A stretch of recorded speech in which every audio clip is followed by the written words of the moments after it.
আমার কথা শুনবার জন্য আপনাদের স্বাগত জানাই। সম্প্রতি বাংলাদেশে 4টে সাক্ষাৎকার, একটি দুটি সাক্ষাৎকার পত্রিকায়, দুটি সাক্ষাৎকার সামাজিক যোগাযোগ মাধ্যমে আলোচনার মধ্যে হচ্ছে। এটি এই সম্পাদক রুহুল কবিরের সঙ্গে অন্তর্বর্তীকালীন সরকারের প্রধান প্রফেসর মোহাম্মদ ইউনূসের সাক্ষাৎকার, একটি সেনাপ্রধান জেনারেল ওয়াকারুজ্জামানের সঙ্গে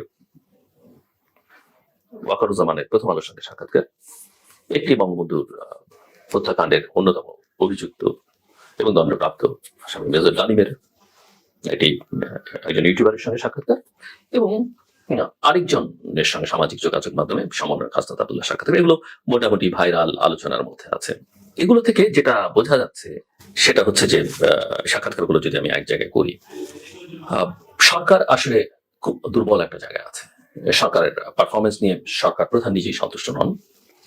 অনেক কিছু তিনি বুঝে উঠতে পারছেন না, বা তার সরকার বুঝে উঠতে পারছে না। তাদের অভিজ্ঞতা সীমাবদ্ধতা আছে।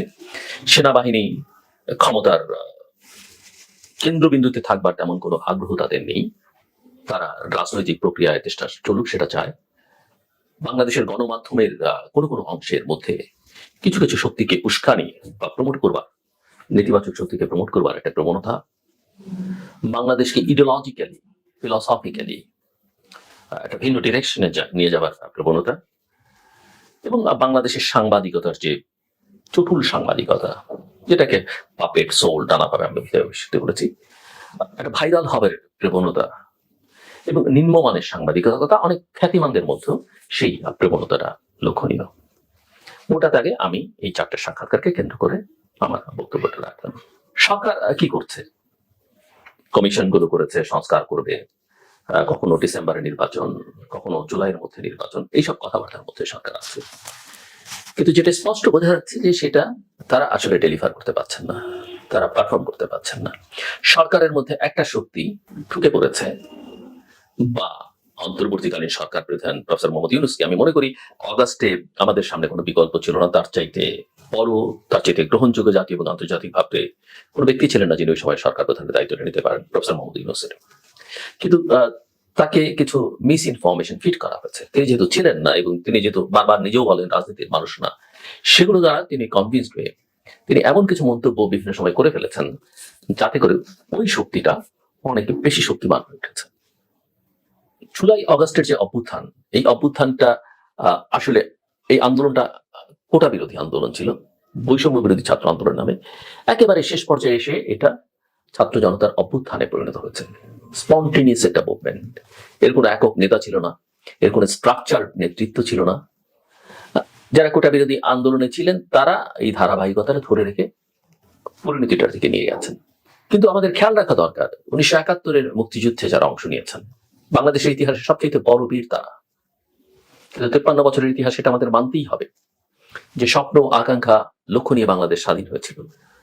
স্বাধীনতা বিরোধীরা যেমন সেই স্বাধীনতার সাফল্যকে নস্যাৎ করবার চেষ্টা করেছে, আমাদের মুক্তিযুদ্ধে অংশ নেওয়া অনেকেই কিন্তু সেই প্রক্রিয়ার সঙ্গে নানাভাবে নিজেদের ব্যক্তি স্বার্থে, গোষ্ঠী স্বার্থে জড়িয়ে পড়েছেন।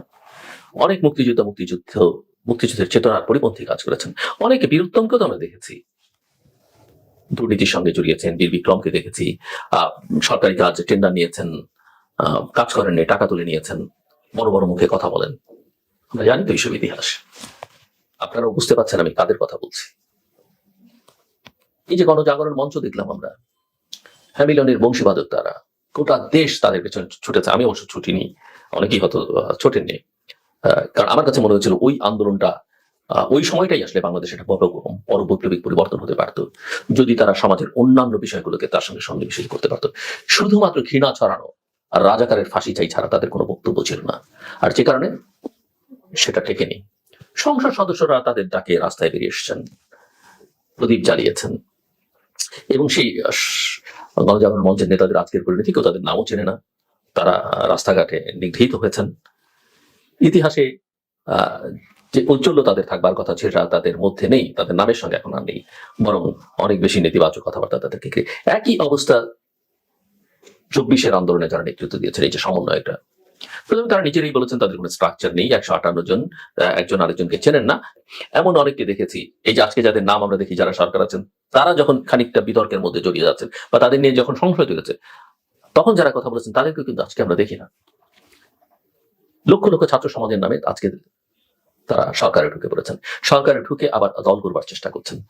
অভিযোগ আছে নানা রকমের দুর্নীতি, পদোন্নতি এগুলোর সঙ্গে তারা জড়িয়ে পড়েছেন এবং বাংলাদেশকে একটা ভিন্ন খাতে প্রবাহিত করবার জন্য বাংলাদেশের স্বাধীনতার সংগ্রামের যে বিরোধী শক্তি তাদের সঙ্গে এক ধরনের সখ্যতা তৈরি করে বাংলাদেশের 4-5 জন মানুষ, অন্ধকারের মানুষ যাদেরকে বলা যেতে পারে, সবাই নামে চেনেন, গুণী জ্ঞানী হিসেবেও তারা পরিচিত, কিন্তু তারা বাংলাদেশকে এমন একটা ব্র্যান্ডিং করবার চেষ্টা করছেন, এমন একটা ডিরেকশনে নিয়ে যাবার চেষ্টা করছেন, বাংলাদেশের মানুষের, বিশেষ করে যে মানুষ অসহায়, যে মানুষ দরিদ্র, যে মানুষ শিক্ষা দীক্ষায় কম, তাদের ধর্মীয় অনুভূতিকে পুঁজি করে বা তাদের আবেগকে ব্যবহার করে বাংলাদেশকে একটা ভিন্ন ডিরেকশনে নিয়ে যাওয়ার চেষ্টা করছেন।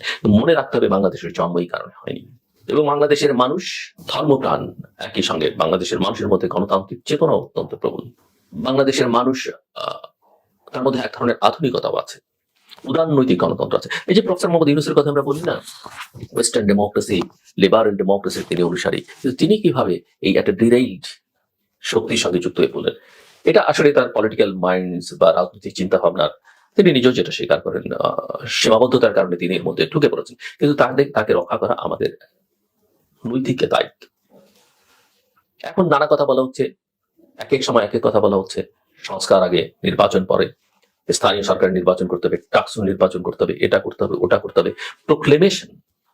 বাংলাদেশের 1971 সালের 10ই এপ্রিলের যে প্রোক্লেমেশন অফ ইন্ডিপেন্ডেন্স, এর সাথে বড় কোনো ঘোষণা একটা দেশের জন্য অঙ্গীকারের জন্য দরকার নেই। অঙ্গীকার, আমরা সাম্য প্রতিষ্ঠা করব, মানবিক মর্যাদা, সামাজিক ন্যায় বিচার প্রতিষ্ঠা করব, গণতন্ত্রের আকাঙ্ক্ষা নিয়ে জন্য বাংলাদেশের জন্ম আছে। গণতন্ত্র থাকলে আপনার প্রতিটি মানুষের অধিকার নিশ্চিত হয়, আপনি যে ধর্মের হন না কেন, আপনি যে বর্ণের হন না কেন, যে গোত্রের হন না কেন, যে এথনিক গ্রুপের হন না কেন। সেই জায়গাগুলোতে আমরা মনোযোগ না দিয়ে নানা রকমের বয়ান হাজির করবার চেষ্টা করা হচ্ছে, এবং যে রাজনৈতিক শক্তি আসলে সামনে জনগণের প্রতিনিধিত্ব করবার কথা, সেই শক্তিকেও আন্ডারমাইন করবার চেষ্টা করা হচ্ছে। আমি মনে করি বাংলাদেশে একটা ইনক্লুসিভ নির্বাচন দরকার। আওয়ামী লীগ যদি নির্বাচন করতে চায়, এটা যেহেতু নিষিদ্ধ রাজনৈতিক দল না, তাদের যদি সাহস থাকে তারা নির্বাচন করবে, এবং আমি মনে করি তাদের সেই নির্বাচন করবার অধিকারও। কিন্তু ভয় পাওয়ার কিছু নেই। বিএনপি যে কর্মসূচি দিয়েছে তার অধিকাংশ এখন অ্যাকসেপ্টেবল সবার কাছে, তাকে আন্ডারমাইন করবার কোনো চেষ্টা করার কোনো সুযোগ নেই। ভুল ত্রুটি তো থাকেই, দেখা যাক আমাদের সামনে অপশন কি।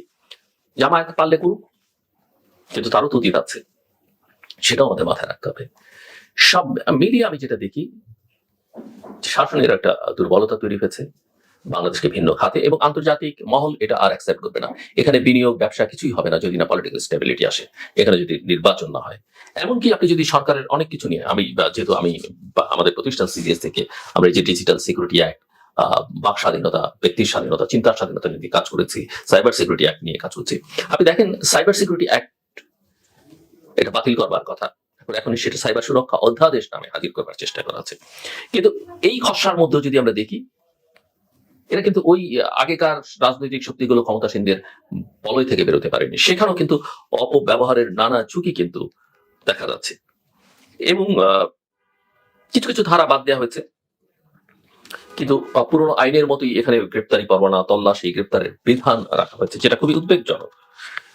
কিছু কিছু বিষয় এখানে যুক্ত করা হচ্ছে, যে সাইবার বুলিং, ব্ল্যাকমেলিং, অশ্লীল বিষয়বস্তু প্রকাশনা সংক্রান্ত একটি ধারা। কিন্তু বিতর্কিত ডিজিটাল নিরাপত্তা আইন এবং সাইবার নিরাপত্তা আইনের মত প্রকাশকেই অপরাধ হিসেবে বিবেচনা করা হতো, এবং সাইবার সুরক্ষা অধ্যাদেশেও খসড়ায় এমন ধারা রাখা হয়েছে যেটার মাধ্যমে আইনটি অপব্যবহারে অস্ত্র ক্ষমতাসীন ব্যক্তি বা পুলিশের হাতে তুলে ধরা হয়েছে। কি পরিবর্তন আপনি করলেন? জাস্ট একটা উদাহরণ দিলাম আমি। আপনি একে গ্রেপ্তার করছেন, ওকে গ্রেপ্তার করছেন, আপনি ব্যবসায়ীদেরকে ঢালাও ভাবে, হ্যাঁ, ব্যবসায়ীরা যে বাংলাদেশ অপরাধ করেনি, দালাল হিসেবে নিজেদেরকে সমাজে তুলে ধরেনি, একথা অনস্বীকার্য তুলে ধরেছেন। কিন্তু এমন কোন শ্রেণী পেশার মানুষ ছিলেন না? আমাদের সাংবাদিকরা কি করেছেন, শিল্পীরা, সাহিত্যিকরা, খেলোয়াড়রা, কেউ কি বাঁচছিলেন? কিন্তু এই যে ব্যবসায়ীদের আপনি চেপে ধরছেন বড় বড়, এতে করে তো আমার দেশের অর্থনীতি বিপর্যস্ত হয়ে পড়ছে। হ্যাঁ, আপনি তার সুনির্দিষ্ট অপরাধের বিচার করেন, কিন্তু ওই যে ব্যাংক অ্যাকাউন্ট জব্দ করে দেয়া, বিদেশে যেতে না দেয়া, দুদকে ডেকে নিয়ে আপনি জায়গা জমি ক্রোক করছেন, ও সবাইকে মামলায় ফাঁসিয়ে গ্রেপ্তার করবার চেষ্টা করছেন, এগুলো আসলে আখের কাজ দেবে না। 2007-08-এও কাজ দেয়নি, এখনো এগুলো কাজে দেবে না। এবং মাথায় রাখতে হবে, আমি বিশেষ করে এখন যারা বিচার প্রক্রিয়ার সঙ্গে আছেন, আইন শৃঙ্খলা রক্ষাকারী বাহিনীতে আছেন, দুদকে আছেন, তাদেরকে এটা মাথায় রাখতে হবে।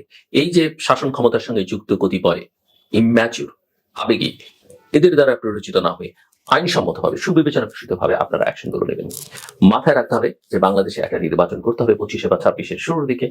সেই নির্বাচনের একটা রাজনৈতিক শক্তি ক্ষমতায় আসবে এবং সেই রাজনৈতিক শক্তিকে আসলে জনগণের পালস বুঝে সমাজের সকল শক্তিকে বিবেচনা নিয়ে কাজ করতে হবে। কাজে আপনারা যদি এমন কোনো কাজ করেন ওই 2007-08-এর মতো আবেগে এবং বিশেষ বিশেষ কোনো শক্তির দ্বারা প্ররোচিত হয়ে, আপনারা নিজেরাও কিন্তু নিজেদের জন্য বিপদে আনবেন। কাজে আমি মনে করি যে আইনসিদ্ধ, আইনসম্মত, ন্যায়সঙ্গত, যুক্তিসঙ্গত সেভাবে আপনাদের কাজ করা উচিত। আমার কথা শুনবার জন্য অসংখ্য ধন্যবাদ।